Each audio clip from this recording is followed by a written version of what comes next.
You've heard the legend. The boy who lived. The lightning scar. The dark wizard defeated. A hero raised by muggles, who finds out he's more than ordinary. But this isn't his story. Not exactly. This is the story of the boy who sat across from him on the Hogwarts Express. The one with too many brothers and not enough sickles. The boy with dirt on his nose, nerves in his gut, and a wand that was chipped at the end. This is Ron Weasley's story. Told in his own words. Wherever you are right now, whether it's the quiet hush of nighttime or a cozy afternoon tucked beneath a blanket, I'm so glad you found your way here. What time is it where you are? Midnight? Just past tea? And where in the world are you listening from? Drop it in the comments. I love seeing how far the magic travels. It's like flu powder for bedtime stories. Through a diary filled with crumbs, sarcasm, and the kind of truth that never quite makes it into the history books. You'll follow him from the moment he boards the train with corned beef sandwiches in his pockets, all the way to the night he sacrifices himself on a chessboard to protect the only friends who ever saw him for more than just a name. You'll hear what really happened the night a troll invaded the girls' bathroom. What it felt like to ride across the Black Lake in the dark. How it felt to stare down a shadow in the forbidden forest that drank unicorn blood. There are secret passwords, cursed broomsticks, chocolate frogs, and an invisibility cloak that's far more than it seems. And yes, there's a dragon. A real one. Raised in a wooden hut. In a school. By a man who really should not be allowed near eggs of any kind. But through it all, this isn't just a magical tale of adventure and danger, it's a story about friendship.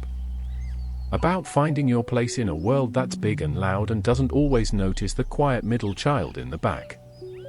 Ron Weasley notices everything. And this diary? It's his way of telling the truth.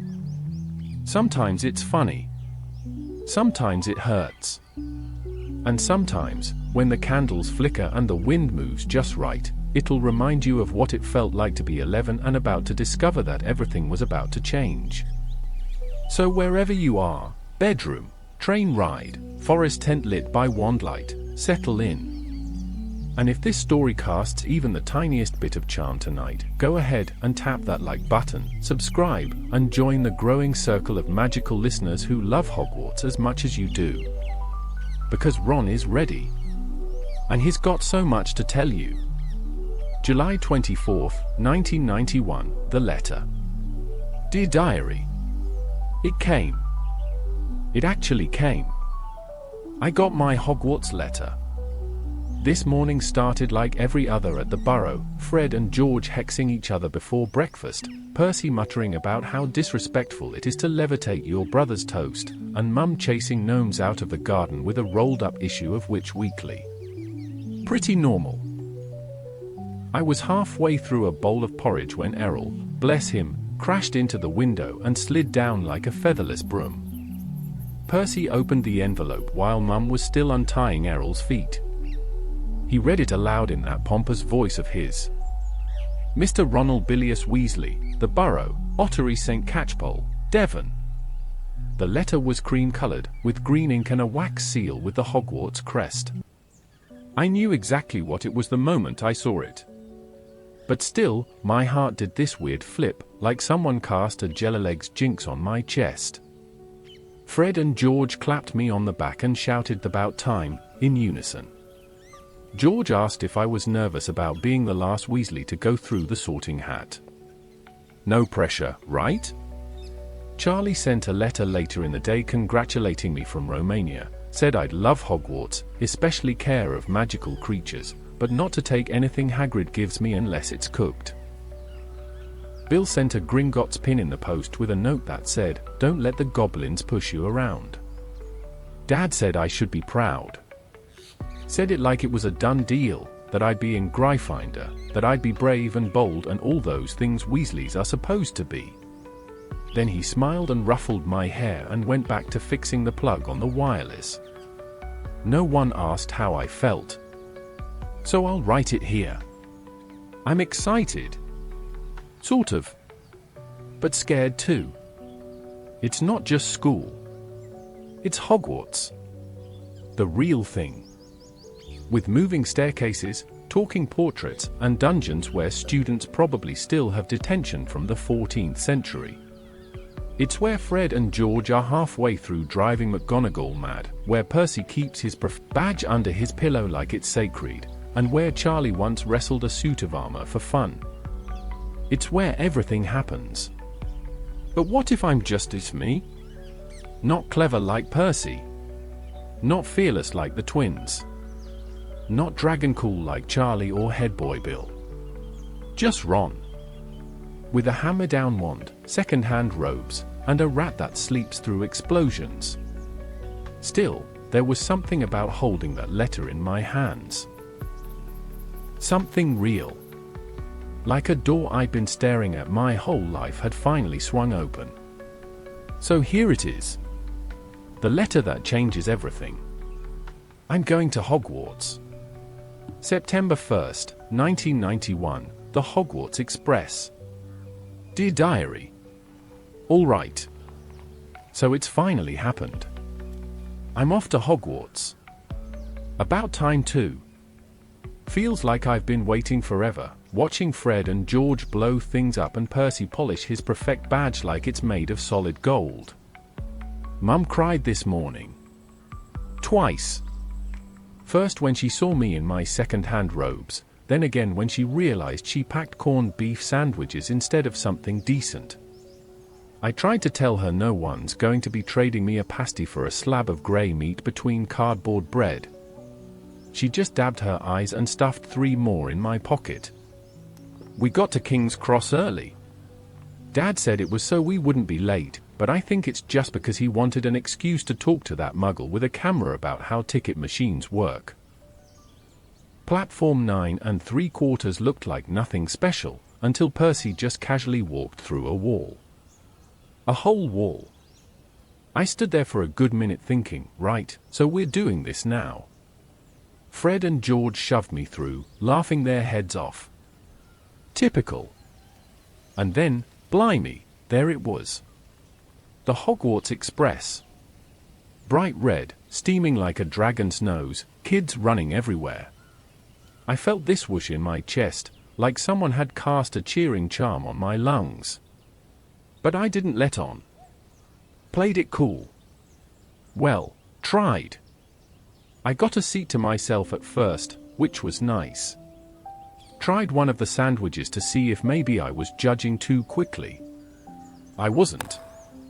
It was even worse than it looked. I was halfway through regretting my entire existence when the compartment door slid open. Harry Potter walked in. Harry Potter. He didn't say it right away, of course. Just asked if he could sit. I said sure. Then we got to talking and I noticed the lightning scar on his forehead. I asked, casually, like I wasn't dying to know. And he said, yeah, I'm Harry. Harry Potter. I think my brain actually stopped working for a second. I'd heard stories about him forever, but well, just a kid. Skinny. Messy hair. Didn't even know anything about our world. He didn't even know what a chocolate frog was. I nearly choked on my corned beef when he said that. So I did what any sensible 11-year-old wizard with hammer-down everything would do. I tried to impress him. Pulled out my wand, pointed it at Scabbers, and said the first spell that came to mind. Something from Fred or George's joke list. Sunshine, daisies, buttermellow, turn this stupid fat rat yellow. Nothing happened, of course. Scabbers just twitched and kept sleeping like he's done his whole miserable life. Useless lump. But Harry laughed. He actually laughed.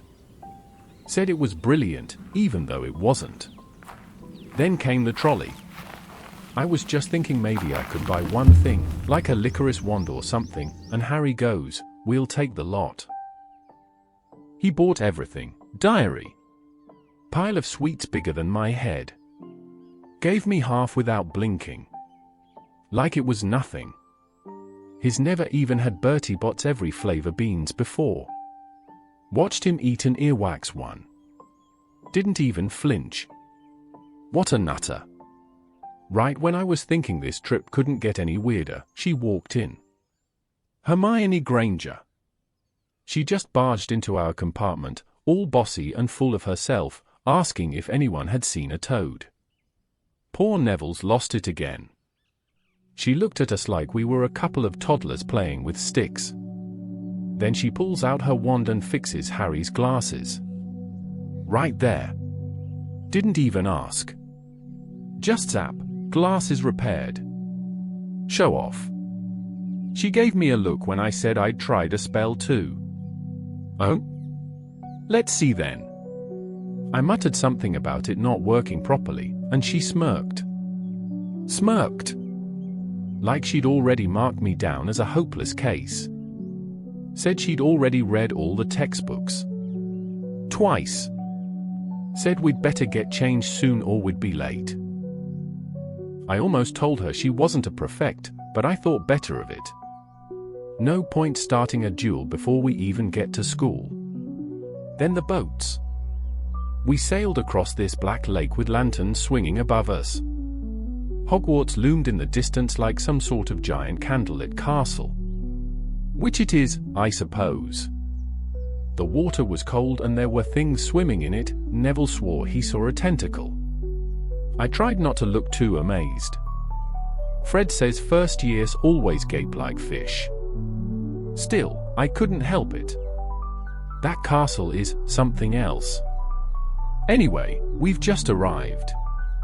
Percy's already barking orders about staying in line and not making a scene. Fred and George are pretending to cast jinxes on people. Harry's sticking close, which is strange considering I'm not exactly someone special. But I think he likes me. That's something, isn't it? I don't know what house I'll get. I hope it's Gryffindor. I've got a feeling about it. But if it's not, well, I guess I'll just have to write home and tell Mum to cancel the howler in advance. Wish me luck, diary. This is it. No turning back now. September 2nd, 1991, the sorting ceremony. Dear diary. We made it. I'm in Gryffindor. Gryffindor. Just like Mum and Dad and every single Weasley before me, which means I didn't muck it up. Not that I thought I would, exactly, but, all right, fine, I was worried. The moment we got into the castle and were herded into the entrance hall, I thought my legs were going to fall off from shaking. I tried to act cool, especially with Harry right there looking just as lost, but my stomach felt like it was being used in a game of bludger tennis. The hall was massive. I'm talking giant cathedral massive, with these floating candles and a ceiling that looked like the night sky. I heard someone say it's enchanted to look like whatever the sky's doing outside. Hermione whispered it, of course. She whispered everything. I tried not to roll my eyes. At least she didn't try to fix anyone's shoes this time. Then Professor McGonagall came out. Tall. Stern. The kind of witch who could make a mountain behave just by looking at it. She told us we'd be sorted into houses and to wait until we were called. I thought we'd be doing something terrifying, like dueling a troll or something, but no. We had to put on an old hat. An actual, grotty, patched-up hat. It didn't even look magical. Just flopped there like someone's forgotten laundry. Then it started singing. Yes, singing. A song about the 4 founders, all the houses, and what kind of people get sorted where. I was so nervous I barely caught half the words. All I could think was, what if it says I'm not good enough for any house? What if I end up in Hufflepuff and Fred and George never let me live it down? Names were being called one by one. Hermione went up early. The hat barely touched her head before shouting, Gryffindor. Figures. She walked over looking like she'd just aced her newts already. Then came Harry. The whole hall whispered. It was like the candles held their breath. He sat on the stool and the hat looked like it was taking ages with him. Then, Gryffindor. Everyone clapped like mad. The twins were practically whooping. Then they called me Weasley, Ronald. And everything went quiet. It felt like I was walking through a tunnel made of eyeballs. I could feel people staring at my hair, my robe, my every step.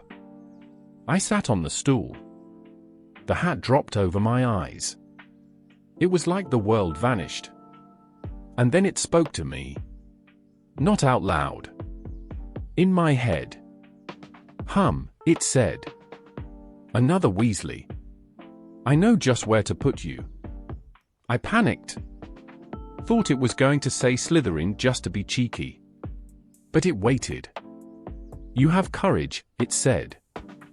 And a thirst to prove yourself.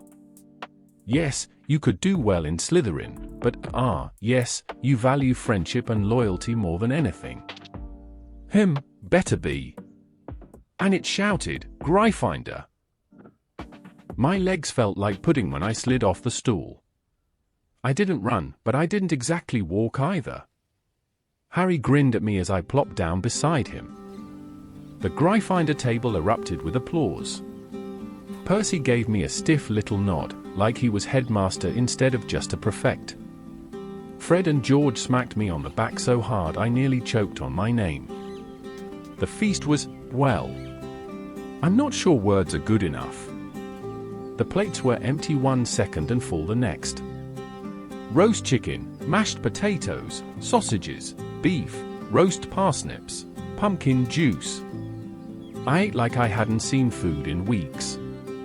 I didn't even look at my sandwiches from earlier. Thank Merlin.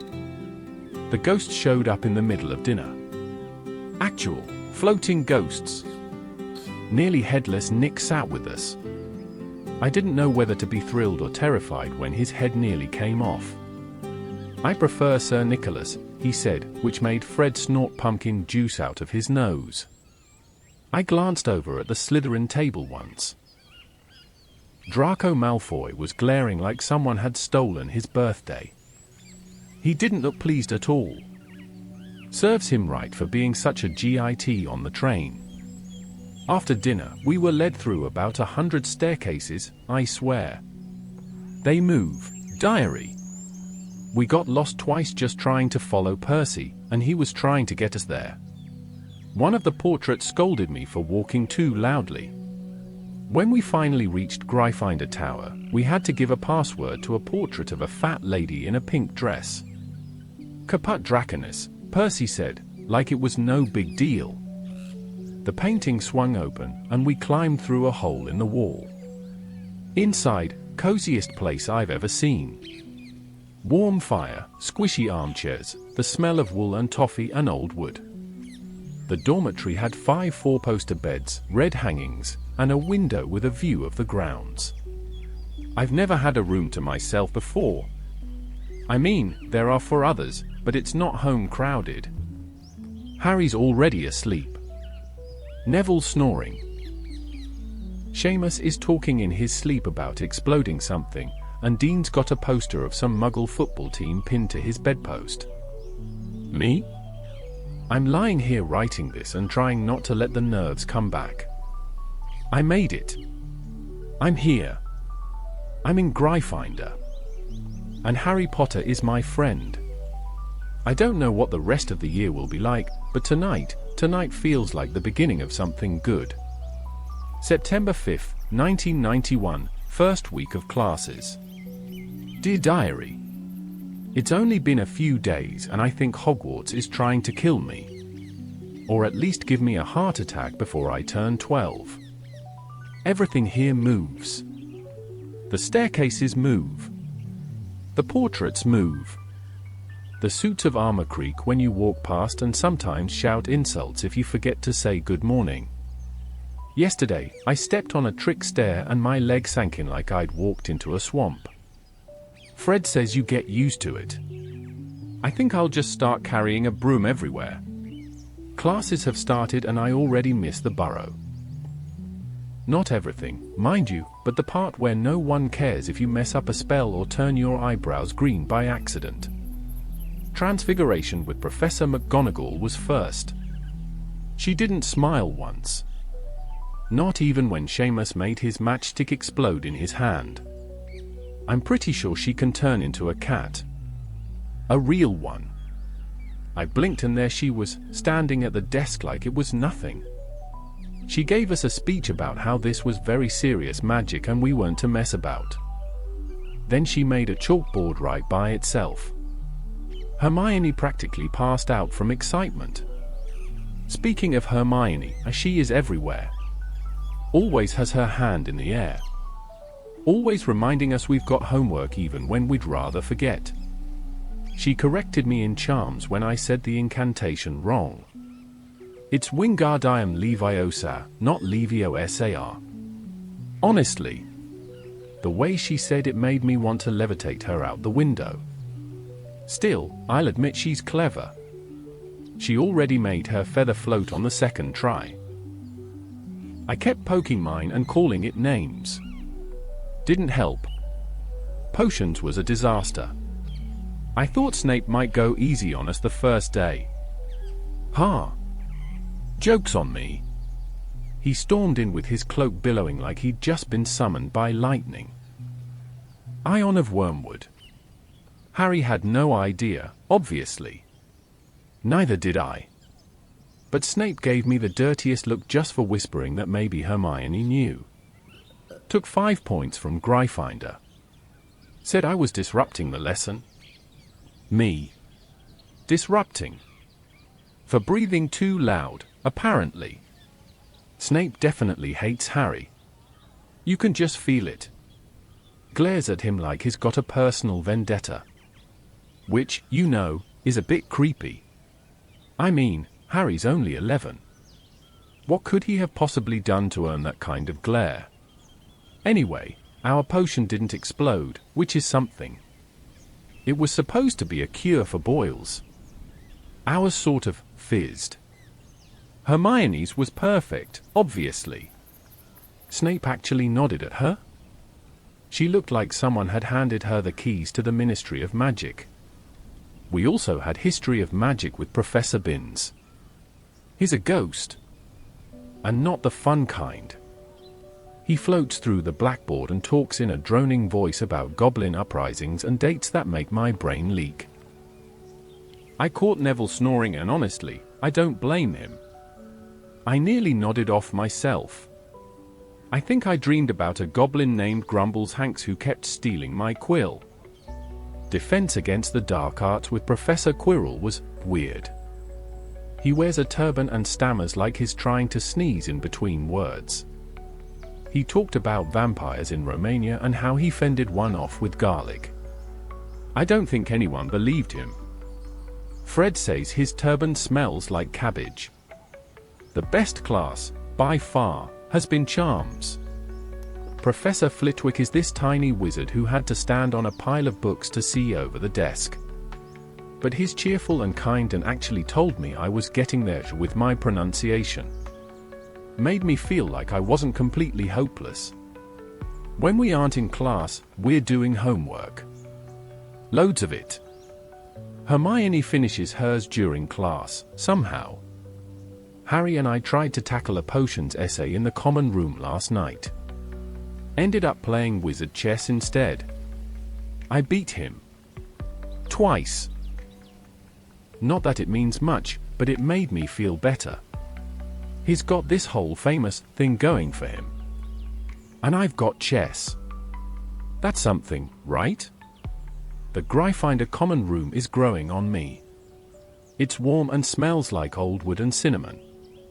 There's a fire crackling all the time and the windows show the sky, even when it's dark out. I like sitting by the window and writing this. It makes things feel less big.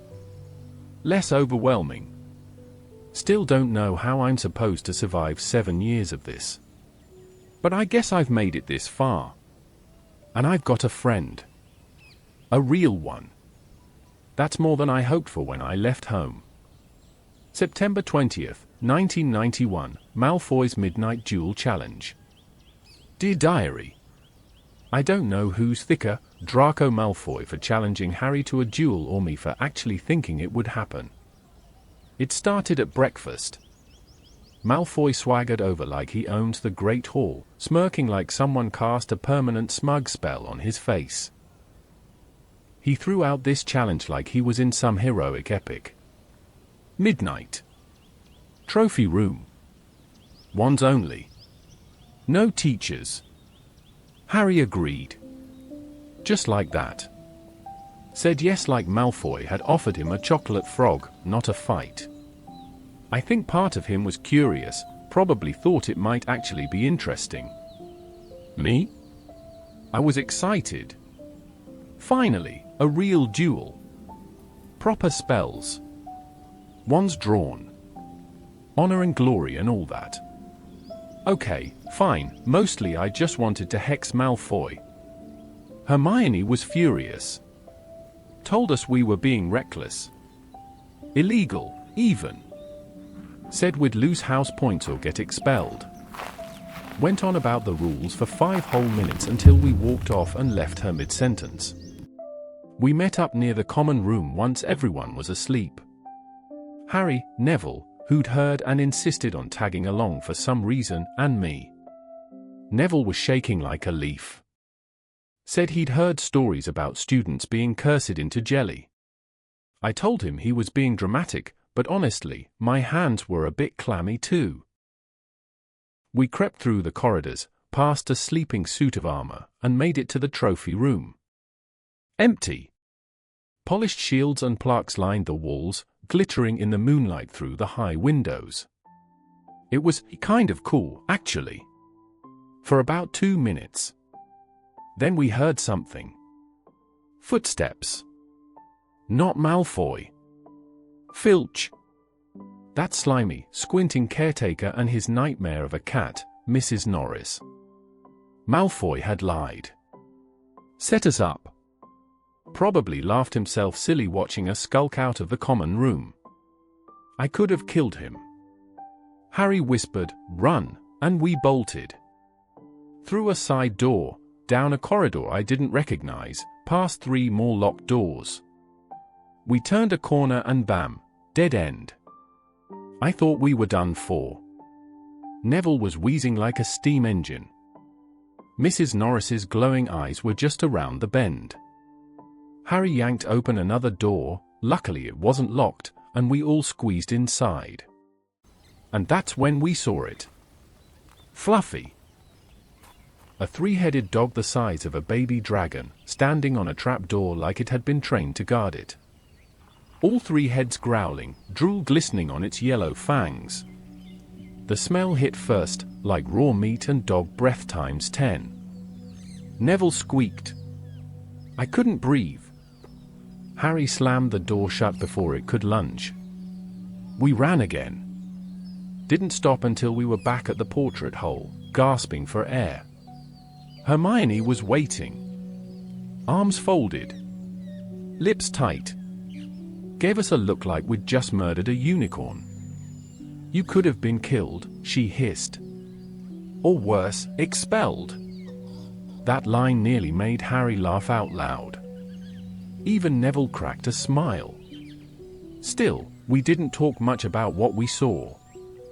Not until later, anyway. A massive 3-headed dog guarding something under a trapdoor on the forbidden 3rd floor? That's not normal, even for Hogwarts. Harry said it looked like it was protecting something. I think he's right. Whatever's going on at this school, it's bigger than just classes and Quidditch. And Malfoy? One day he's going to get what's coming to him. But not from me. I'll let Hermione hex him first. October 10th, 1991, Flying Lessons. Dear Diary, today I learned 2 things. 1. Flying is harder than it looks. 2. Harry Potter was born to ride a broomstick. We had our first flying lesson this morning out on the lawn behind the castle. Clear sky, bit of wind, and 30 brand new school brooms lined up on the grass like thin, twitchy beasts just waiting to throw someone into a tree. Madam Hooch showed up wearing goggles and boots like she was about to take off on a broom race across the continent. She told us to stand next to our brooms and shout up. Sounds easy, right? I shouted. The broom rolled over and sulked. Hermione shouted like she was answering an exam question. Her broom gave a tiny twitch. Harry said yup, and it flew into his hand like it had been waiting for him. Just shot up, bang, right into his palm. I think I blinked at least 5 times. Draco Malfoy looked like he'd swallowed a lemon. He's always banging on about how he's been flying since he was a toddler, but even his broom didn't jump to attention like that. When we finally got into the air, Madam Hooch warned us not to fly too high, not to show off, and especially not to leave the group. Neville, poor bloke, barely got 2 feet off the ground before his broom took off like it had been hit with a jinx. Shot up into the sky and dumped him right on his arm. He fell with a thud and groaned like he'd been flattened by a hippogriff. Madam Hooch rushed him to the hospital wing, told the rest of us to stay put until she got back. Which is when Malfoy happened. He'd picked up Neville's Remembrall and started tossing it around, pretending it was some kind of toy. Look at this, he said, twirling it like he was about to eat it. Maybe if he'd remembered how to hold on, he wouldn't have fallen. I told him to knock it off. So did Harry. But Malfoy just sneered and took off. Took off. He shot into the air with the Remembrall in his hand, laughing like this was the best thing that had happened to him since he figured out how to gel his hair. Harry looked at me. I looked at him. Next second, he was gone. Straight up. Into the sky. No hesitation. Just pure instinct. And let me tell you, diary, it was mental. Harry flew like he was born to do it. Smooth turns, diving, climbing, speeding through the air like it was nothing. Malfoy wasn't laughing for long. He tried to throw the Remembrall into the castle wall, but Harry caught it. Mid-dive. Like some kind of Quidditch star. By the time Madam Hooch got back, he was on the ground again, holding the Remembrall like it was no big deal. I thought he was going to get expelled on the spot. Instead, McGonagall shows up, looks at Harry for 2 seconds, and drags him off. We thought he was in huge trouble.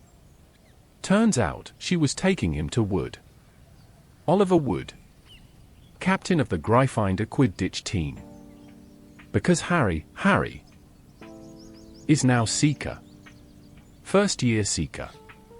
That hasn't happened in 100 years. I mean, I'm happy for him. Really. I am. But part of me felt a bit hollow, watching him get whisked away to join the team while I'm still here fumbling with my broom and trying not to sprain something. It's stupid. He's brilliant. He deserves it. But still, just once, it'd be nice to be the one who surprises everyone. Anyway, he's back in the common room now, glowing like a lantern and trying to act like he doesn't care. Hermione said it was highly irregular, but I saw the way she looked when he told us. She's impressed. We all are. Me? I'm just trying to keep my feet on the ground. Literally. October 25th, 1991, Hermione's cold shoulder. Dear Diary. So. I think I messed up. Alright, I know I messed up. We had charms again today, and things got messy.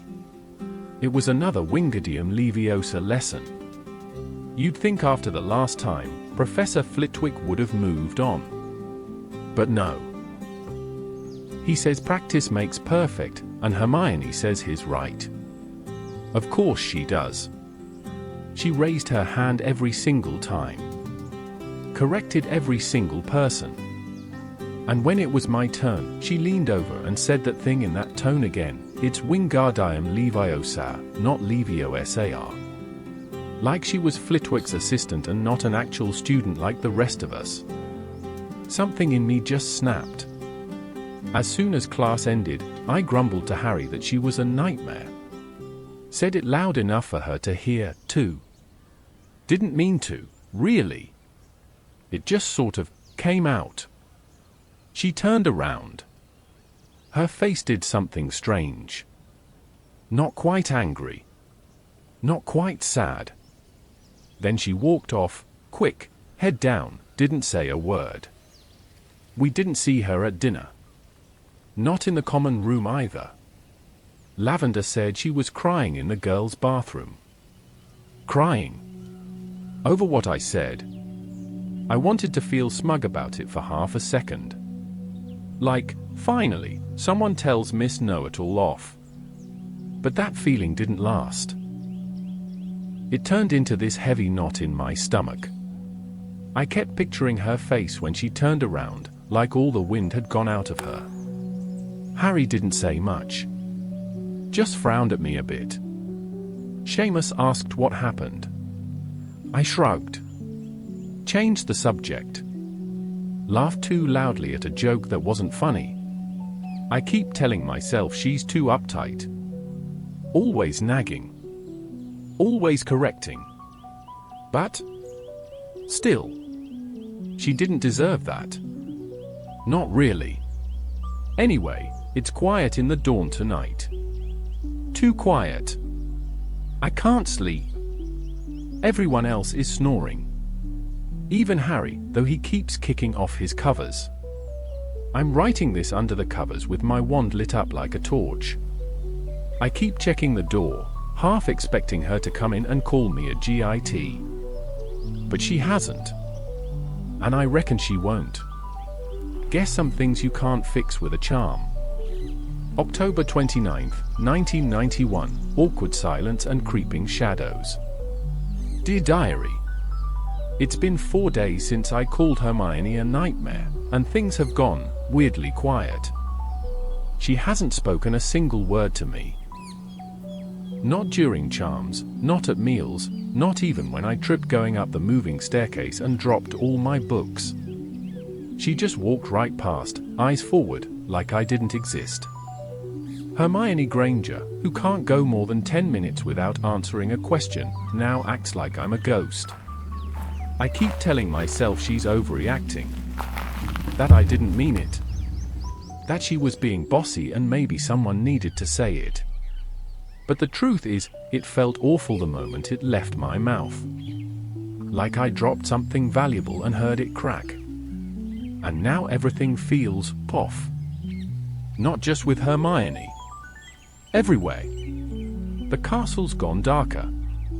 Colder. Not just the weather, though that's part of it. Even the paintings seem moodier. The staircases shift more suddenly. Peeves is louder. The shadows stretch a little too long in the corners. It's like Hogwarts is holding its breath. Harry feels it too.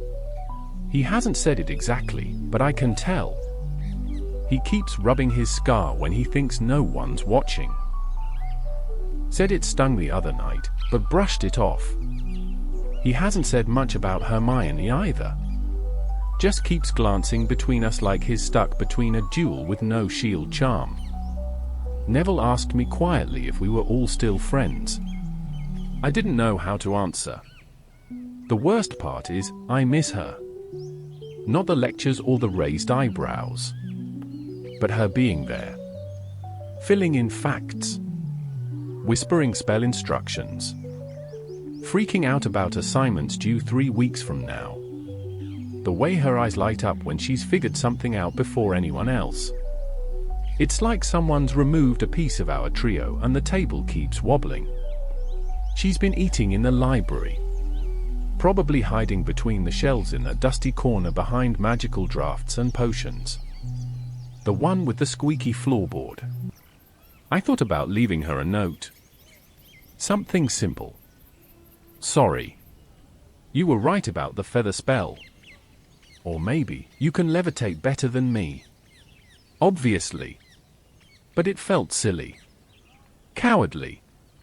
Maybe I'll just tell her. One of these days. If she ever looks at me again. In other news, Halloween's almost here. There are floating pumpkins going up in the Great Hall, and Fred and George are planning something that involves green slime and pumpkin pasties.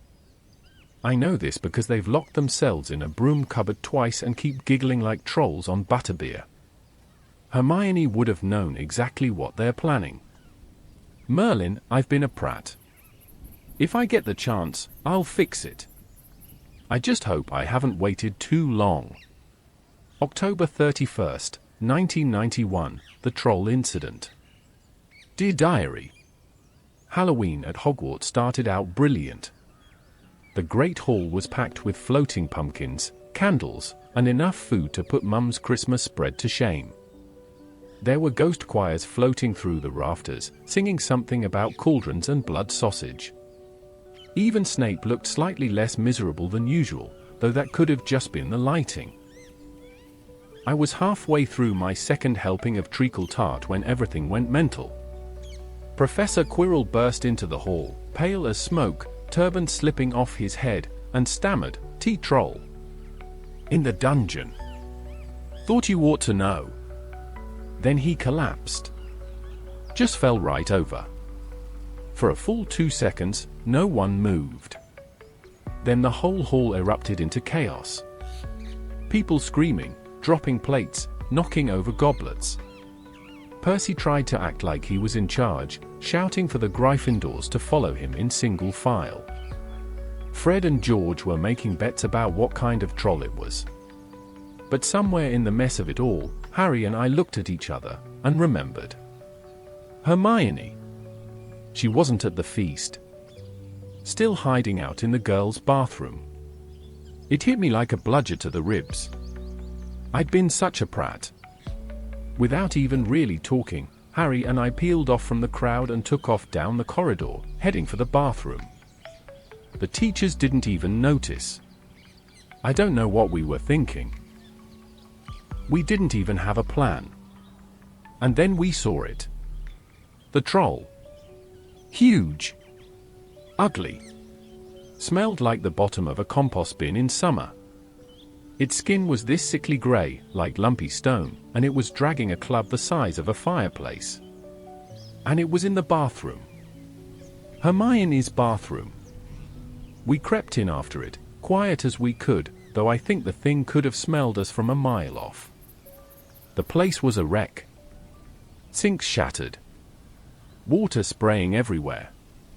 Hermione was backed into a corner, eyes wide, frozen. Harry yelled something. The troll turned. I didn't think. Just acted. Grabbed a bit of pipe and flung it. Didn't do much. Harry leapt up, grabbed its nose, or maybe it was its ear, and nearly got flattened for it. I panicked. Yelled the first spell that came to mind. Wingardium Leviosa.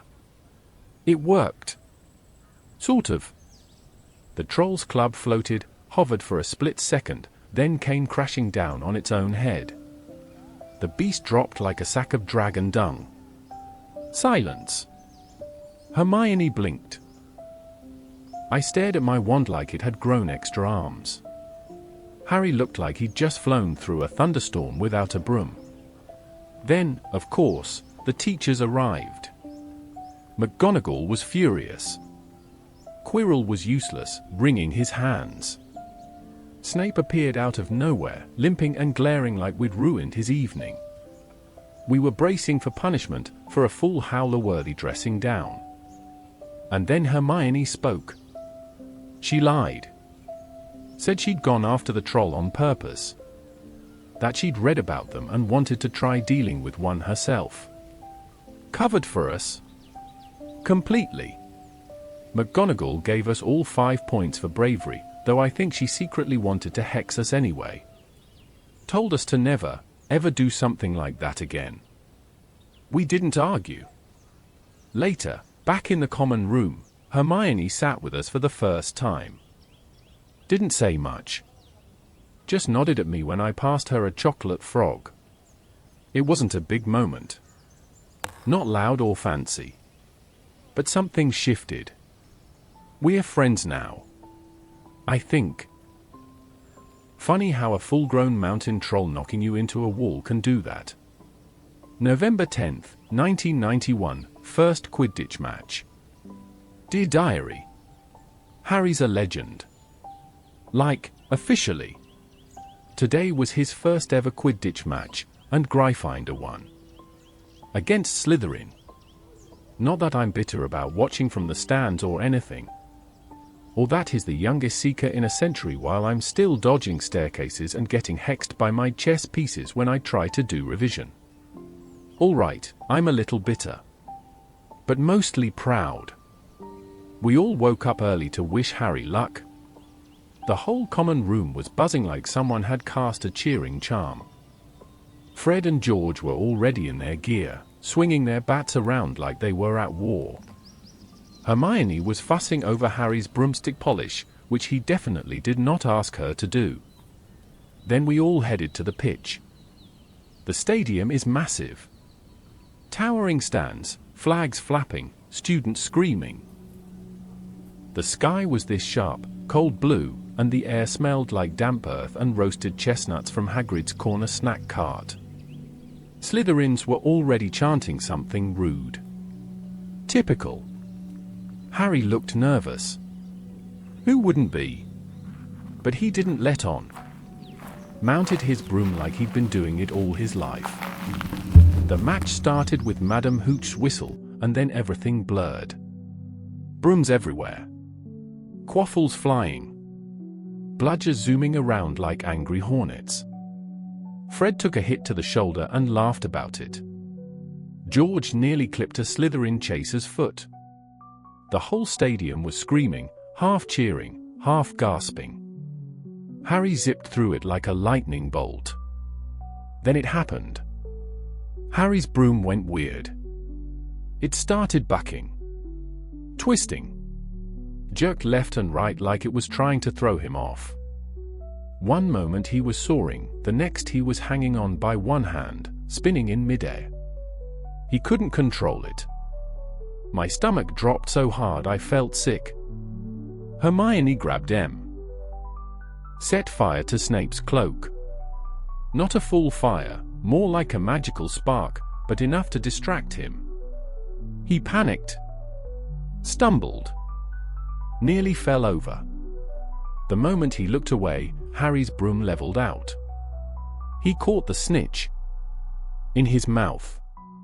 Like, actually swallowed it mid-dive and landed flat on his stomach with it wriggling between his teeth. The place exploded. People screamed. Cheered. Jumped. Fred tackled George. I think I hugged Seamus, which was odd, but I wasn't thinking straight. Even Professor McGonagall clapped a bit. We won. 170 to 60. Slytherin was furious. Malfoy actually turned purple. Said something about cheating, but no one listened.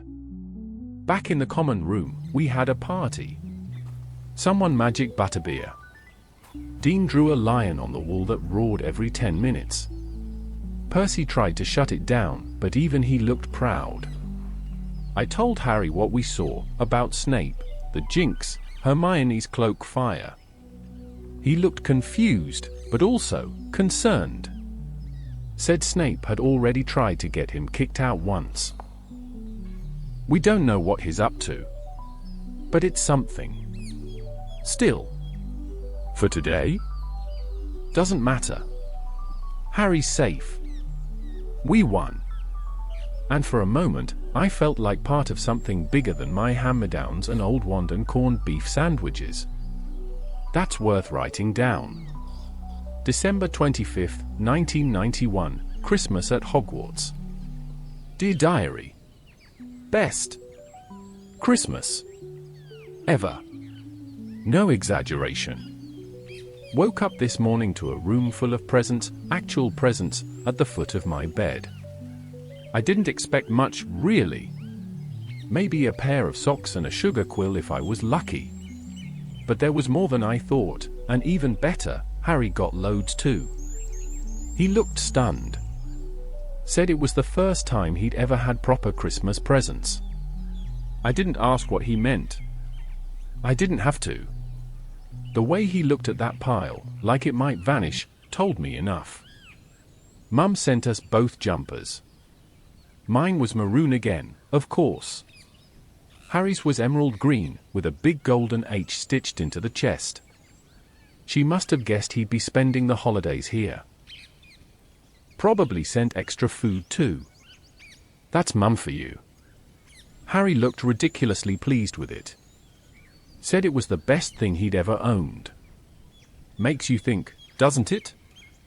We also got sweets, some wizard crackers, and a few trinkets. Fred and George's cracker exploded with a live mouse and a deck of exploding snap cards.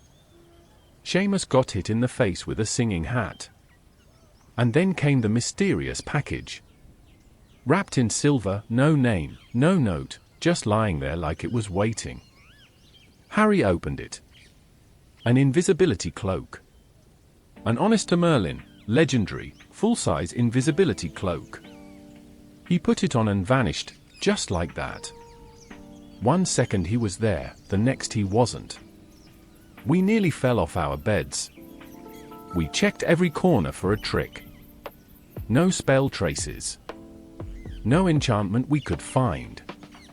It's real. He said there was a note inside. Your father left this in my possession before he died. Use it well. No signature. We didn't ask too many questions. Not yet. We were too busy grinning like maniacs and planning our first adventure. We snuck out after the feast. The castle was beautiful, snow dusting the window sills, icicles hanging from the banisters, everything lit by enchanted candles. We crept through corridors, nearly got caught by Filch, twice, and managed to reach the restricted section of the library. I think Harry was hoping to find something about Nicholas Flamel. Instead, he opened a book that screamed. Like, full-blown, blood-curdling scream. Loud enough to wake the ghosts in the dungeons. We bolted. Ran through at least 5 corridors. Got completely lost. I took a wrong turn near the trophy room and nearly collided with Peeves, who tried to drop a suit of armor on my head for fun. Harry led us to an empty room behind a tapestry. We thought we were safe. And then, he found the mirror. It was tall. Ancient. Gold frame shaped like a doorway. Inscribed with words I couldn't read. Harry stood in front of it. And just stared. Said he saw his family. His mum and dad. Standing beside him. Smiling. I didn't see them. I just saw myself, older, taller, wearing the head boy badge and holding the house cup with everyone cheering.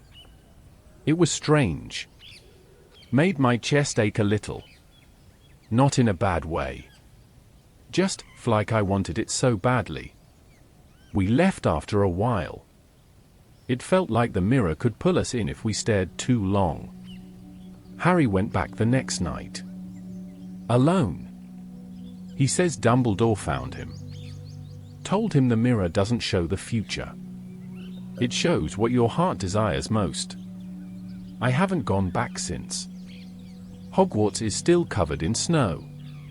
The common room smells like cinnamon and burning logs. Harry and I have been throwing snowballs at Percy from behind statues and pretending it was Peeves. And Hermione sent me a note by Al saying don't forget the potions essay. Some things never change. But this holiday?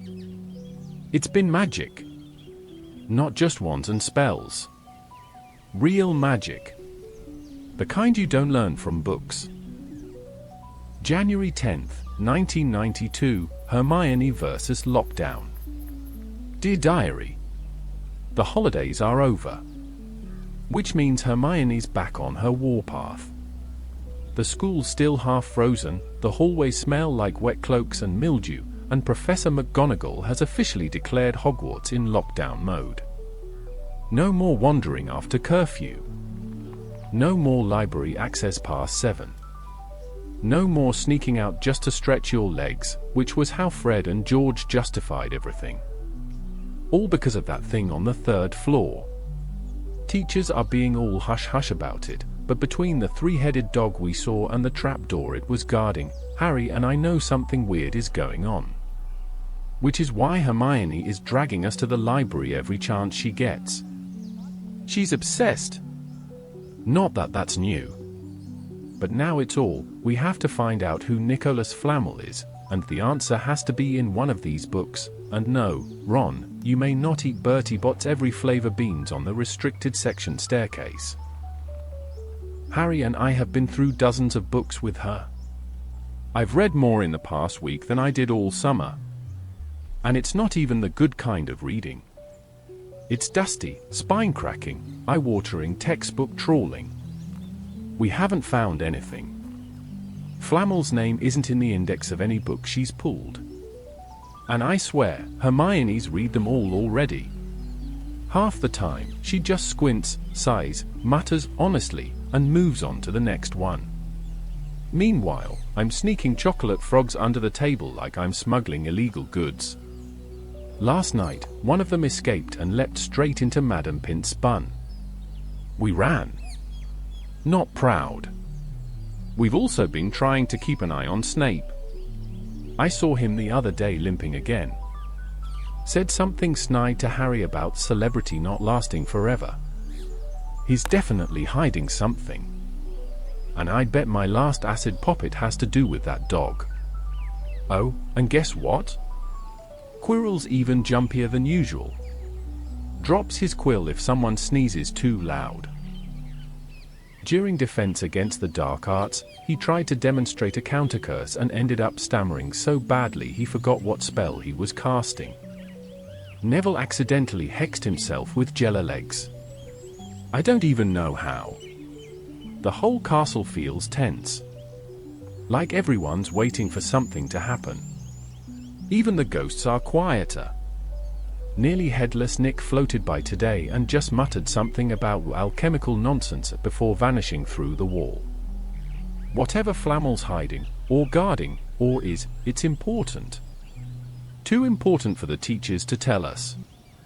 But not too important for Hermione Granger, magical investigator extraordinaire. Honestly, sometimes I think she's enjoying this. But I have to admit, even I'm starting to want to know.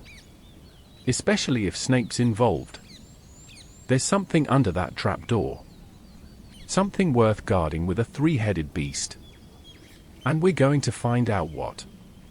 January 15th, 1992, still alive, barely. Give us a like, yeah? Dear Diary. Alright, bit of a breather here. Thought I'd take a moment to collect my thoughts and my limbs before Hermione drags us back to the library for another thrilling round of Who is Nicholas Flamel. Spoiler, still no clue. But I'm getting ahead of myself. Let's take stock, shall we? I got sorted into Gryffindor. Survived the first week of classes. Made a real friend, the Harry Potter, no less. We faced a mountain troll, saved Hermione, who now studies like it's a sport, and watched Harry win a Quidditch match by eating the snitch. No, seriously. He ate it. Like a snack. We've discovered a three-headed dog living in the school. That's not an exaggeration. It's actually guarding a trapdoor. And Snape is up to something shady, probably trying to break in. Hermione thinks it's all connected to a bloke named Flamel. Sounds like a shampoo brand, but apparently he's important. Somehow, between nearly dying and dodging Filch, we've also managed to keep up with homework, mostly thanks to Hermione acting like a walking syllabus with legs. Oh, and we got an invisibility cloak for Christmas. Not a pair of socks. Not a jumper. A cloak that makes you invisible. That's the kind of school year we're having. Now, if you've been reading this far, and I hope you have, you might be wondering, Ron, what's next? Glad you asked. Let's just say there's a dragon on the horizon. And that thing under the trapdoor? We're not done with that mystery yet. Not even close. But before we charge headfirst into another disaster, because that's definitely happening, maybe take a second to show some appreciation. Drop a like. Or whatever the magical version of that is. Tap your wand twice. Charm this page to sparkle. Tell the next person you see, hey, that Ron Weasley's got range. Alright, enough self-promotion. I've got chocolate frog wrappers to hide before Hermione sees. Back soon. With dragons, secrets, and probably more near-death experiences. February 1992, The Trio's Investigation. Dear Diary, if I see one more book with the word Velixer in the title, I might actually explode. We are still trying to find out who Nicholas Flamel is, and it's driving me mad. Hermione's been on a research rampage. Every spare second between classes, she's dragging Harry and me to the library to just check one more shelf. I swear, the other day I saw a spider crawl out of her hair and give up. Even it couldn't take the stress. And you know what's worse? She's been right this whole time. Because we finally found him. Nicholas Flamel. Turns out he's on the back of a chocolate frog card. A chocolate frog card, diary. All that library torture when the answer was inside the wrapper of a snack I've eaten 100 times. Harry remembered. Flamel's this ancient alchemist, like 600 and something years old, and he created the Philosopher's Stone. The stone can turn metal into gold and makes an elixir of life. Basically, it's the ultimate never die and get super rich package. And we reckon that's what the dog, Fluffy, Hagrid calls it, is guarding. Which means someone's trying to steal it. Harry's convinced it's Snape. Keeps bringing up the way Snape's been limping, and how he was muttering that night Harry's broom went haywire. Even Hermione's starting to agree, which means we're officially in serious territory now. And guess who helped us connect the dots? Hagrid. Completely by accident. We went to visit him, thinking maybe he could tell us something about the stone without realizing it. We asked what Fluffy was guarding and he got all flustered and told us that's between Professor Dumbledore and Nicholas Flamel. Then went bright red and tried to change the subject by offering us rock cakes that nearly cracked my tooth. So now we know. The Philosopher's Stone is here. In Hogwarts. And someone, probably Snape, is trying to get it. Which means we have to stop him. We're just first years, I know. But if Harry's right, and Snape's trying to bring you-know-who back, we can't just sit around pretending we're worried about our herbology grades. Honestly, I'm not sure how we're going to do it. We don't know enough magic. We've got no proof. And the teachers would never believe us. Hermione says we need a proper plan. Harry's already pacing like he's going to storm Snape's office tomorrow. Me? I'm scared. Not that I'll admit it out loud. But it's like there's a storm coming. I can feel it. In the air. In the way the portraits whisper. In how even the ghosts are staying closer to their own corridors. Still, I've got my friends. A wand that mostly works. And a feeling that we're not done yet. Far from it. March 1st, 1992, Ron's birthday reflections. Dear Diary, I'm 12 today. Which isn't exactly newsworthy, I know. But still, it feels different this year. Back home, birthdays are always loud. Fred and George setting off fireworks in the kitchen. Mum making sausages shaped like broomsticks. Bill sending letters from Egypt with weird stamps. Charlie once mailed me a dragon tooth he said fell out like it was no big deal. Percy gave me a book last year about rules. I used it to prop up a wobbly chair. This year? No burrow. No chaos. Just Hogwarts. I wasn't expecting much. Honestly, I'd sort of braced for everyone forgetting.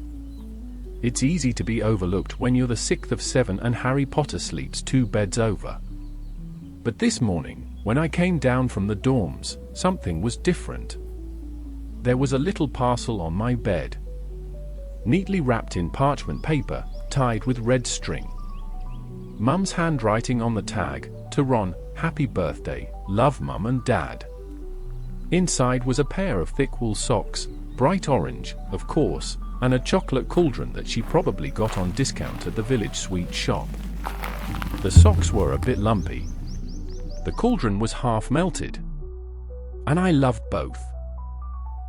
Then Harry handed me something awkwardly wrapped in newspaper. Said he didn't know if it was good but thought I'd like it. It was a little box of chocolate frogs. All the best ones. Merlin, Morgana, Dumbledore, no doubles. Probably saved them up since Christmas. And Hermione?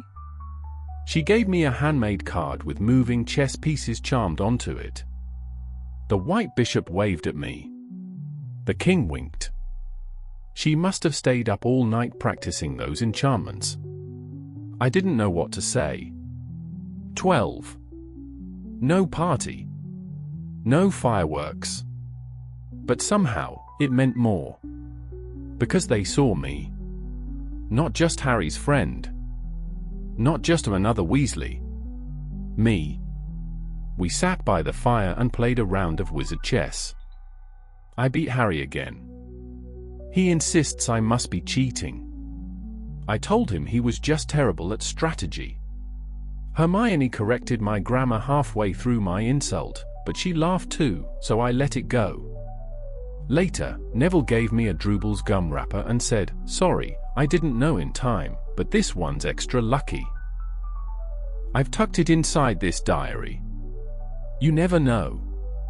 It wasn't flashy. No cake shaped like a snitch. No exploding crackers. But it was enough. And maybe, just maybe, being 12 means knowing what matters.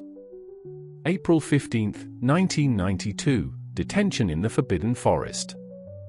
Dear Diary, I never want to see a tree again. And I mean ever. Tonight was the worst thing I've ever done, seen, or smelt. If I never write again after this, assume I've gone into hiding in the room of requirement and taken up a quiet life making tea cozies out of unicorn hair. Let me back up.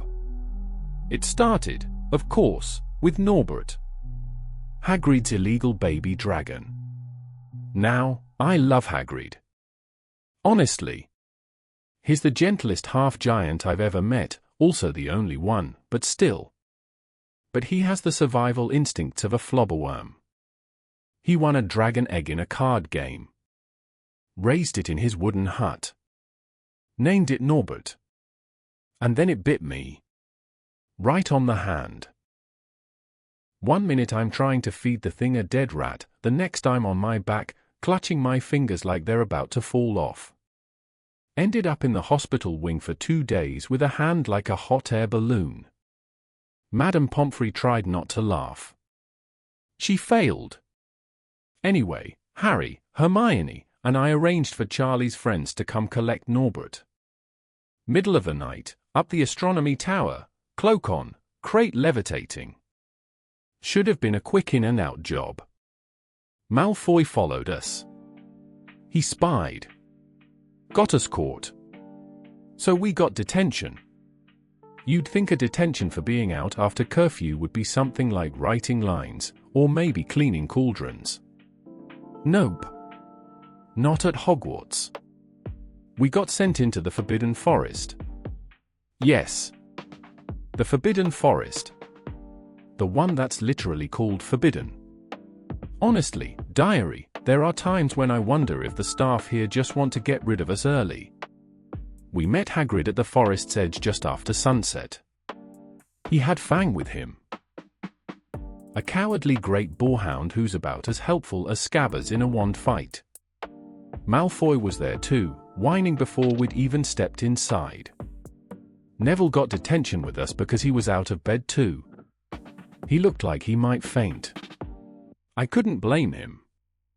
The sky was purple and melting into black as we entered. The trees were so tall they swallowed the moonlight. Everything was damp. Wet leaves, moss, the air itself. The whole place smelled like decay and danger. Hagrid split us into 2 groups. He split us. "You'll be fine," he said, like we were going on a picnic and not into a monster-infested wood. "Just follow the trail of unicorn blood." Unicorn blood, diary. We were hunting for a wounded unicorn. It had been hurt, badly.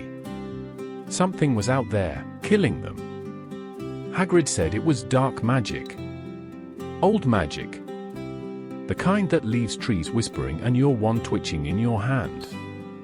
Harry and I took Fang and headed off one way. Malfoy and Neville the other. We walked. And walked. Trees creaked. Owls hooted. Once, something snapped in the undergrowth and I nearly hexed Fang on accident. Then we found it. The unicorn. It was lying in a clearing, still and silver, like moonlight frozen in time. There was blood in the grass. Silvery, glittering like stardust. The most beautiful, awful thing I've ever seen. Then something moved. Not an animal. Not a centaur. Something dark. A shadow glided across the ground. No footsteps. No sound. It bent over the unicorn and drank its blood. Harry froze. I froze. Fang whimpered and backed into me. And then it looked up. Red eyes. Burning. Empty and full at the same time.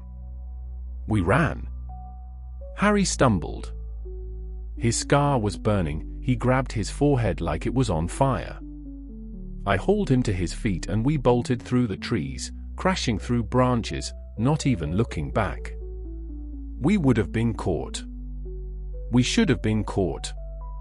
But then the centaur came. Ferenz. He appeared out of nowhere, hoof silent, bow drawn. The shadow fled like smoke. Ferenz helped us. Let Harry ride on his back, which apparently is a big deal among centaurs. The others weren't happy about it. They stood tall and cold in the clearing, talking about stars and fate and how humans shouldn't meddle with things beyond them. They said something else, too. They said the creature drinking the unicorn's blood wasn't fully alive. That it needed the stone to return to full strength. That you-know-who was the only one who would commit such a crime. Harry didn't say much on the way back. He looked like his head was full of lightning. I couldn't stop shaking. We made it back to the castle just before dawn. Hagrid met us at the edge. He didn't even scold us, just patted Fang like his heart was broken. Now I'm lying in bed, writing this, still trying to breathe properly. There's something real out there, diary. Something ancient and evil and close. Alice Slytherin and a cat that walks like it's judging your soul, I'd still have said no way. But here we are. Let's rewind. So, Hagrid won a dragon egg. In a card game. Said it was Norwegian Ridgeback. Like that makes it less illegal. We tried to tell him it was a bad idea. He just shushed us and cooed at the egg like it was a kitten. Said he always wanted a dragon. Like one of those people who adopt blast-ended scroots for the companionship. And then it hatched. Little black, leathery thing with spiny wings, smoke coming out of its nostrils. Kinda cute in a this will eat me by Thursday way. Hagrid named him Norbert. Fed him chicken blood. Cuddled him like a teddy bear. Kept a dragon in his hut. As if Fang didn't already have enough trauma. At first, it was funny. Then Norbert grew teeth. And bit me. Right on the hand. Fang ran. I yelped. Hagrid said, "He don't mean nothing by it, Ron." Don't mean? My hand swelled up like a quaffle. Madame Pomfrey gave me this green potion that smelled like boiled socks and told me to stop playing with wild reptiles. Then, of course, Malfoy found out. He peeked through the window and saw Norbert torching a table leg. Next thing we know, he's threatening to tell a teacher. Probably Snape. Possibly Filch. Maybe his father. That's when we knew it had to go. Charlie, weird, dragon-mad Charlie, agreed to take Norbert. Sent us an owl saying his mates would come up to the astronomy tower and fly him back to Romania. We planned the whole thing, midnight transfer, crate enchanted for weight, cloak in place. Easy. Except Malfoy followed us. And Neville tried to stop him. Which meant he got caught too. We got Norbert off safely, yeah. Charlie's friends were cool, big jackets, gloved hands, talked about Norbert like he was a puppy. They lifted him right off the tower and vanished into the sky. But when we got back down, Filch was waiting. Like he'd been summoned by pure doom. Detention. For all of us. Including Neville, who was just trying to help. Honestly, diary, I don't know how he keeps his spirits up. Back in the common room, Hermione tried to cheer us up with some logic about at least Norbert's safe and maybe the stone will be moved soon. But I just sat on the couch, holding my wrapped-up hand, thinking about how none of this should have happened. If Hagrid didn't have the creature-raising impulse of a mad magizoologist. If Malfoy didn't have the morals of a poisoned flobberworm. If I hadn't let that dragon bite me. Still, we did the right thing. We got Norbert out. We protected Hagrid. We stopped Malfoy, mostly. I just hope that's enough. Because something tells me this was the easy part. June 10th, 1992, the hospital wing. Dear Diary. Woke up in the hospital wing today. Bit fuzzy on how I got here. For a while, all I could remember was cold stone and the clatter of a chess piece shattering. Now it's coming back. The trapdoor. The tasks. The stone. Let me try to piece this together. Harry, Hermione, and I knew Snape was after the Philosopher's Stone. Or at least, we thought it was Snape. The signs were all there, limping, muttering, glaring at Harry like he was a pile of dung bombs. We couldn't tell the teachers. They wouldn't believe us. We couldn't wait for someone else to act. Not if the stone was in danger. So we went down ourselves. Through the trapdoor. Past Fluffy, who, by the way, smells even worse up close. Down through the dark into a maze of magical protection spells left by the teachers. First was the devil's snare. Nearly choked the life out of us. Hermione figured it out, of course. She always does. Told me to stop panicking, which was a bit rich considering I was wrapped up like a mummy. Then came the flying keys. A whole swarm of them, zipping through the air like angry pixies. We needed one to open the door. Harry chased it on his broom, brilliant flying, really. He grabbed it mid-dive like it was nothing. And then? The chessboard. My bit. McGonagall's protection spell. It wasn't just chess, it was life-sized, enchanted chess, and we had to be the pieces. I was the knight. It was the only way through. I saw the positions. knew what we had to do. So I took charge. Told Harry and Hermione where to go. What moves to make. It felt like my brain caught fire, in a good way. Strategy poured out of me faster than I could think. I led us through the game. And then I made the call. I had to sacrifice myself. There was no other way. Do you want to stop Snape or not? I asked them. Harry shouted. Hermione gasped. I didn't let them stop me. I rode forward on my enchanted horse, heart pounding like a bludger in my chest, and let the White Queen take me out. The pain was awful. Not just from the hit, though it felt like a troll punched me in the ribs, but from knowing I was leaving them to go on without me. That I might not see what came next. Then, nothing. Just black. Next thing I knew, I was here. In a warm bed, sunlight creeping through the curtains, a vase of flowers, probably from Hermione, and a card in Harry's messy handwriting that says you were brilliant. Madame Pomfrey says I'll be sore for a few days, but no lasting damage. Hermione stopped by, left me a big book on famous wizard duels for entertainment, and gave me that look, half furious, half proud. I think she was crying when she left. Harry hasn't been back yet. Word is, he faced Quirrell. Not Snape. Quirrell. The stuttering, cabbage-smelling professor. And he saw you-know-who.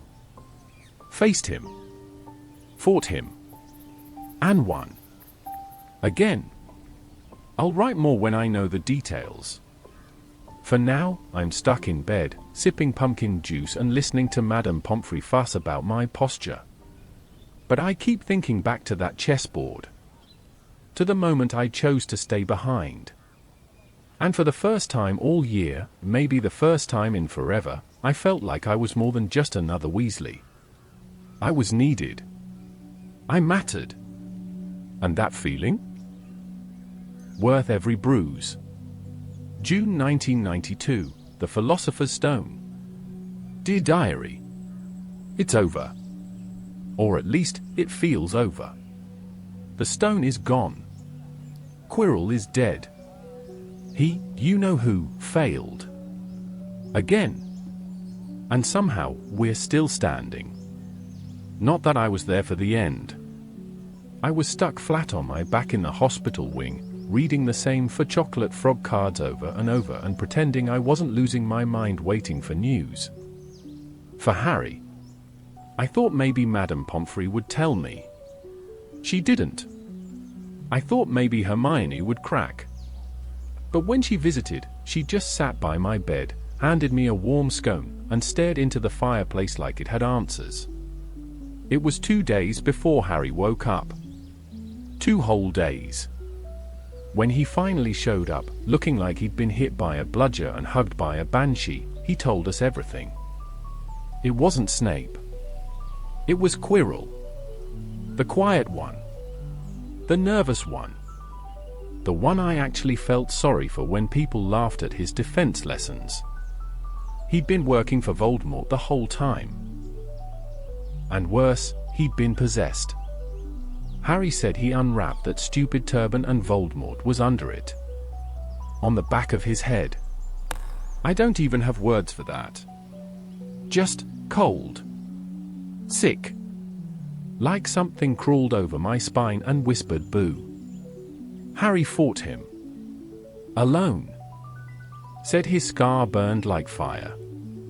Said when he touched Quirrell, the man couldn't bear it. His skin burned. It was Harry's mother. Her love.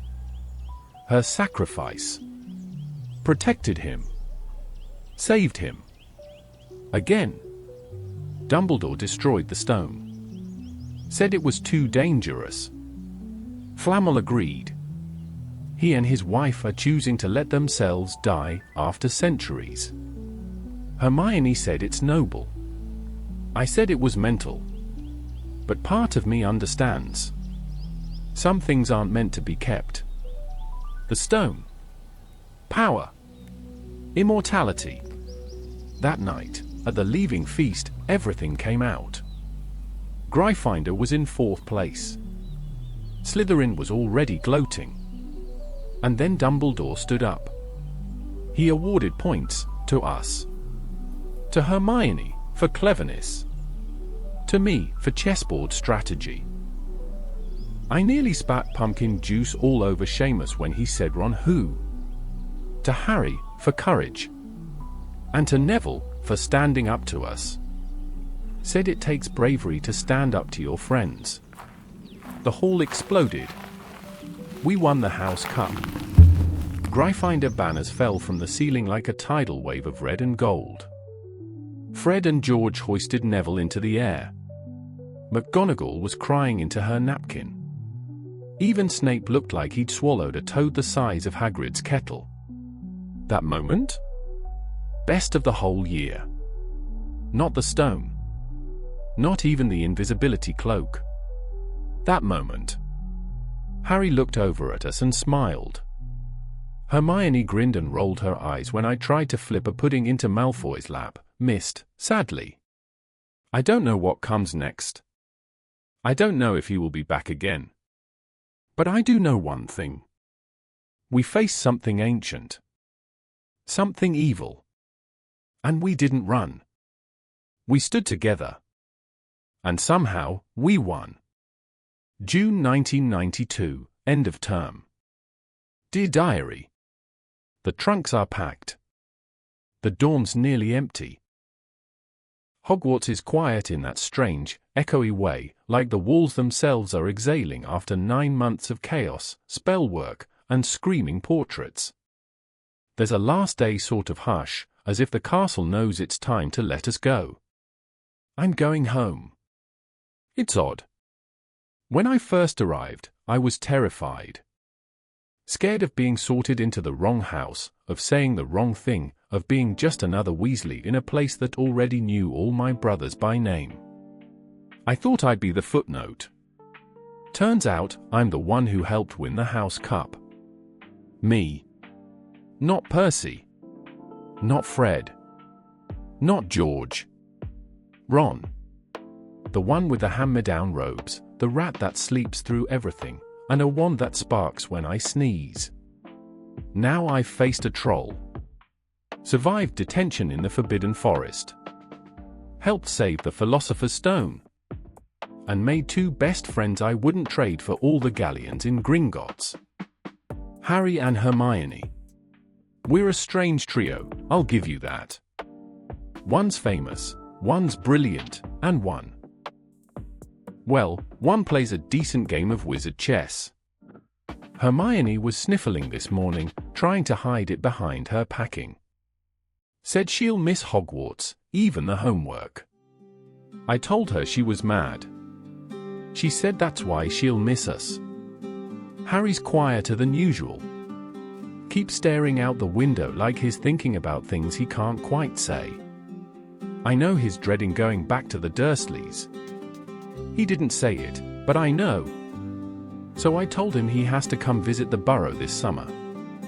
Mum already said she'd love to have him. He smiled like I'd handed him a key to the whole world. We took one last walk around the grounds this morning. Sat by the Black Lake. Watched the giant squid ripple just under the surface. The castle behind us, shining in the sun like a dream you don't want to wake from. It really is home now. Not just because of the spells and the ghosts and the talking portraits, but because this is where I figured out I'm not just a tag-along. I'm me. And that's enough. Scabbers is already in his cage, snoring. My trunk is closed. I've left behind a few chocolate frog cards under my bed and a pair of socks in the common room, but I don't mind. It's like leaving breadcrumbs. I'll be back. We all will. The train leaves soon. The Hogwarts Express, huffing and steaming, like it's ready for adventure. Funny thing is, I thought this year was the adventure. But something tells me it's only the beginning. Till next time, Diary. Thanks for listening. July 1st, 1992, back at the Burrow. Dear Diary, I'm writing this from my room. The Burrow, home. Still held together by magic, gnome-proofing charms, and Mum's stubbornness. There's a poster peeling off the wall. Fred and George are already planning some summer prank involving fireworks and shaving cream, and Percy's acting like he wasn't ever in Gryffindor with the rest of us. It's good to be back. But honestly, everything feels a little smaller now. Not in a bad way, just different. Hogwarts does that to you. It changes how you see things. I've had time to think. About everything. About all of it. It's been exactly 1 year since I left platform 9 3/4 and climbed aboard the Hogwarts Express, hoping my sandwich wasn't too squashed and praying I wouldn't get sorted into something ridiculous. I met Harry that day, on the train, in a quiet compartment, with a pile of sweets and a broken wand in my pocket. That was the start of it all. Since then, I got sorted into Gryffindor, like everyone else in my family. Learned how to levitate a feather, eventually. Called Hermione a nightmare and then helped save her from a full-sized mountain troll. Watched Harry catch a snitch in his mouth. Woke up on Christmas morning to presents under my bed, including a jumper that made me feel more loved than a vault of galleons. Helped raise an illegal Norwegian ridgeback named Norbert and got bitten for it. Survived a detention in the Forbidden Forest. And saw something drinking unicorn blood in the dark. Discovered the Philosopher's Stone was hidden under the school, guarded by Fluffy, a 3-headed dog. Fought a giant Enchanted chess game and sacrificed myself to get Harry and Hermione through. Woke up in the hospital wing to find out Harry faced Voldemort. And won. We broke rules. Snuck around. Faced fear. Laughed until we couldn't breathe. Got scared. Fought. Made up. Won the House Cup. We earned it. I've never felt more part of something in my life. For the first time, I didn't just follow my brothers. I didn't just wear their old robes. I didn't just hear, "Oh, you must be another Weasley." I was me. Ron. Part of a trio that worked. Friends who'd face a troll, a forest, and a dark wizard, together. It's funny how a place can go from terrifying to home in just a year. I still miss the common room fireplace. The smell of old parchment in the library. The creak of the moving staircases. The way the portraits gossip when they think you're not listening. I miss Hagrid, and the Quidditch pitch, and nearly headless Nick. But mostly, I miss the feeling that anything could happen at any moment. Well, I suppose it still could. I don't know what year 2 will bring. If it's anything like year 1, we're going to need more chocolate frogs, stronger wands, and definitely a backup plan for detentions. But whatever happens, eat me, Harry, and Hermione, we'll face it. Just like we did this year. Together. Alright, closing the book for now. If I write any more, I'll get all weird and sentimental. Maybe I already have. Don't tell Fred and George. Till next time, Hogwarts. And thanks. And there we have it. You've just listened to the very last page of Ron Weasley's diary, my first year at Hogwarts.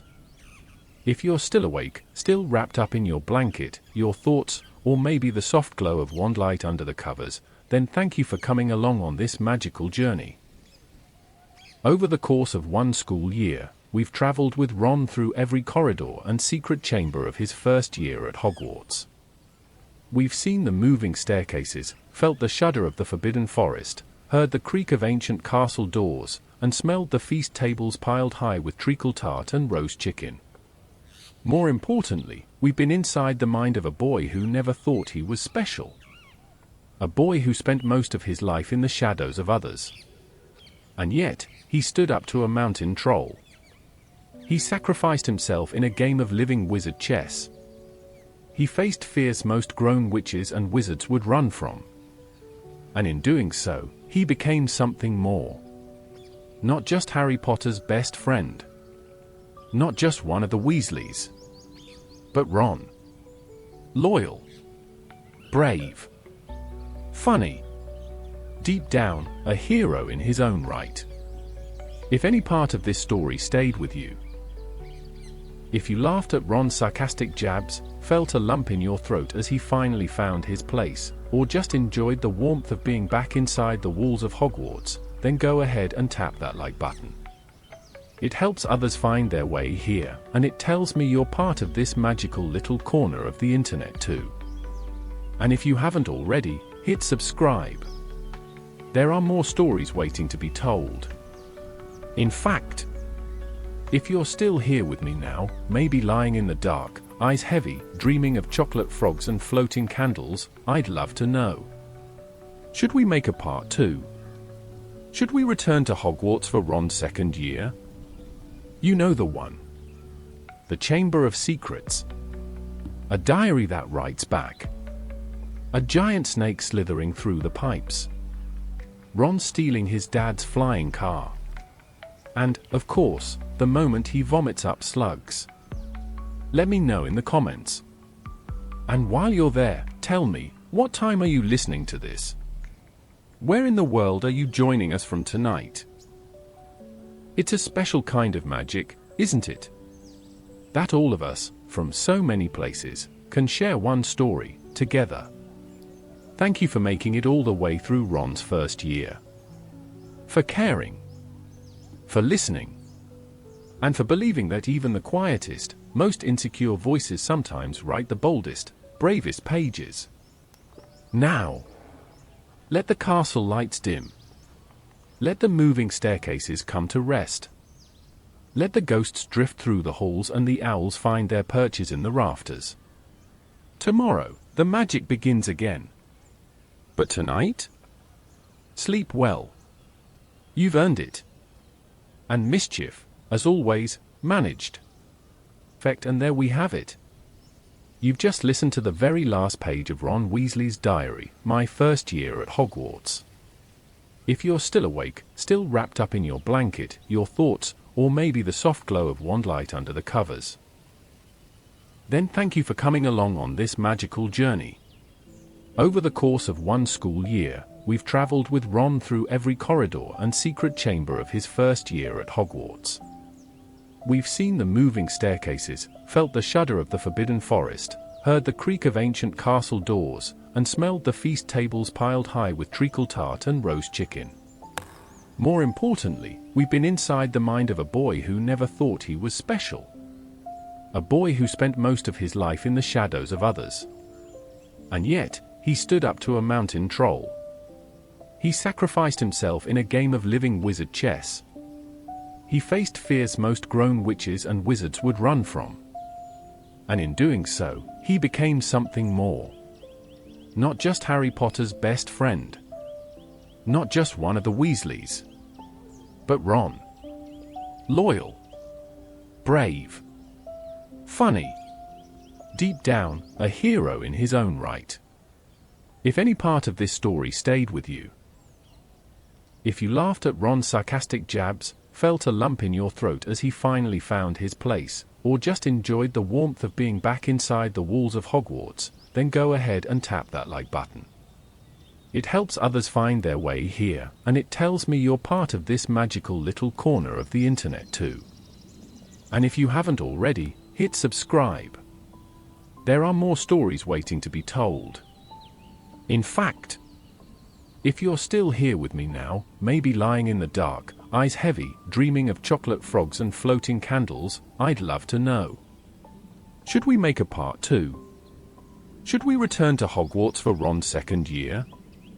You know the one. The Chamber of Secrets. A diary that writes back. A giant snake slithering through the pipes. Ron stealing his dad's flying car. And, of course, the moment he vomits up slugs. Let me know in the comments. And while you're there, Tell me, what time are you listening to this? Where in the world are you joining us from tonight? It's a special kind of magic, isn't it? That all of us, from so many places, can share one story, together. Thank you for making it all the way through Ron's first year. For caring. For listening. And for believing that even the quietest, most insecure voices sometimes write the boldest, bravest pages. Now, let the castle lights dim. Let the moving staircases come to rest. Let the ghosts drift through the halls and the owls find their perches in the rafters. Tomorrow, the magic begins again. But tonight? Sleep well. You've earned it. And mischief, as always, managed.